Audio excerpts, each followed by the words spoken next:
Hi, I'm Amol, CEO of Nori Agentic. We deploy an AI employee that understands your company, your code, docs, Slack, and other kinds of data. We spend a lot of time thinking about how coding agents really work. Most people think coding agents only write code. But if you ask me, that's just bad marketing. Forget the name for a second. Coding agents can do almost anything. There's just one trick. You have to be able to think like an agent to get it to do what you want it to do. Today, we're going to talk about how we use coding agents to do something most people think agents are terrible at. Make visual artifacts, like slides, docs, and yeah, even video. Every day, the world pours something like 34,000 human years into making slide decks. Most of that time isn't the thinking, it's the fiddling. A deck that takes 10 hours should really take about 25 minutes once you remove all the formatting and the branding and the moving things around. Say you need to make a slide. What do? You open a tool, PowerPoint, Slides, Figma, Canva, and then you start manipulating a canvas. Every one of these tools is built for human hands and human eyes. Click, drag, drop, resize, snap to grid, all motions and patterns that make sense for a geospatial view of the world. There is a data structure underneath, but it's in a format that only the application can read. What happens when you hand these tools to an agent? Well, the output comes out all wrong. Things overlap in weird ways, you can't see the text, there's no alignment, it's just garbage. AI skeptics say that it's not just the tools. Agents fundamentally can't reason about space. And there are whole benchmarks like ARC-AGI that are built exactly around that premise. There's a famous little test for this from developer Simon Willison. He asks every new model the same thing. Can you draw a pelican riding a bicycle? But there's a trick. The agent is only allowed to use SVG. It's a quick gut check for whether a model can reason about space at all. Here's some examples of what the models actually give you on this test. And yeah, these are pretty bad. Like genuinely, deeply, really bad. So does that mean it's hopeless? Agents are just doomed to be bad at graphics? No, I don't think so.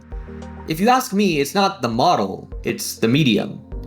If I asked you, someone who is presumably human, to handwrite an SVG of a pelican, you wouldn't be able to do that either. SVGs are just a wall of numbers.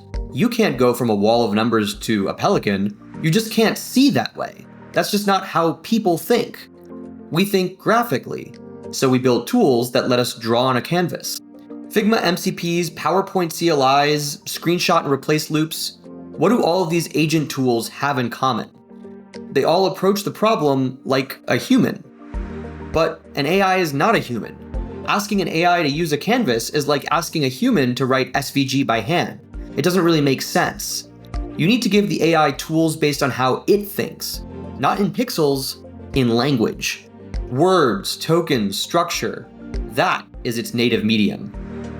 Imagine a language that's incredible at describing layout, that models have seen and trained on billions of examples of, that they understand intuitively, that renders to pixels and can run everywhere.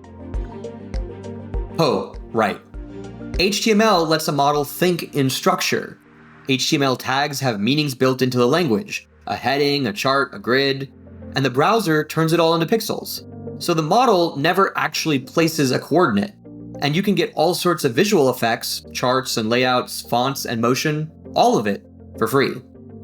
Remember that pelican from earlier? Now ask it to do the same exact task, but in HTML. Same bird, but now it's in a structure that the model can reason about. And you can read and theme and edit every single line of it. I spent my whole life building slide decks with PowerPoint, so I always thought that those two things, slide decks and PowerPoint, were synonyms. But that's just not really true, is it? PowerPoint is a tool that you use to make slide decks. The deck itself, that's just the presentation mode. And as it turns out, no one in your audience is going to care how you got to the presentation mode. The editing format is totally arbitrary. So you can just pick the editing format that the agents are already good at, HTML, and if you need to, rendered to a different format like PDF later on. We use this HTML trick to build all of our slide decks, our board decks, and our sales decks. These are real things that we actually present and send out constantly. We use it for our docs too. It gives our docs color and vibrancy, all while following our brand. And of course, we also use it to make videos, like this one.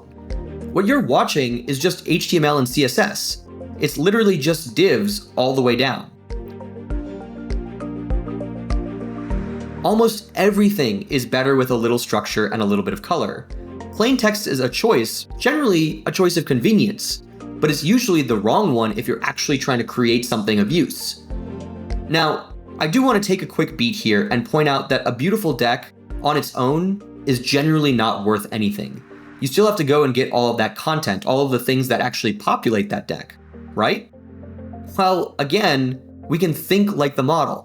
If you just give the model access to your data, say your call transcripts or your emails, you can have the model build the deck end to end. Let your agents do all the grunt work while you focus on vision and story. That's what Nori Sessions lets you do. I've built entire board decks for my phone on the subway during my commute. Why? Because our Nori bot lives in the fabric of our company. Of course, Nori ships with everything you need to make this all work, so don't bother reinventing the wheel.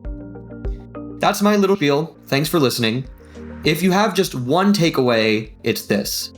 Stop thinking like a user. Think like the model.